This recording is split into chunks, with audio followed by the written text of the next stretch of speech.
I don't know that there's a lot of evidence that investor mentality has shifted. What I do think has shifted in the last 2 or 3 months is this view that there's a real reflation going on. You've seen a rotation where kind of longer term growth stocks are outperforming cyclical stocks. That's also tied in with what interest rates have done, what commodities have done, what the dollar has done vis-a-vis other currencies and the like. So I think there's this sense that maybe there's not this cyclical recovery that's as powerful as we might have guessed 5 or 6 months ago. And I think that jury's still out. We're going to have to see what happens with data over the next, data and earnings really over the next several months.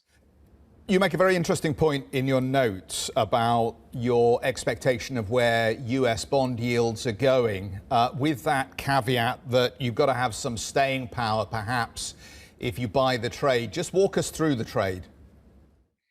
Well, look, we think it's best to be defensive vis-a-vis interest rates here. One reason is there's a tremendous skew. If the market's right and only a few rate hikes will wind up curtailing the recovery, then interest rates kind of stay where they are. But if the inflation that we're seeing now is not as transitory, if it's more persistent, if it takes more action by the Federal Reserve to ultimately get control of inflation, either way, that's going to wind up with bond yields a good bit higher. So from a risk reward perspective, it makes sense to be defensive.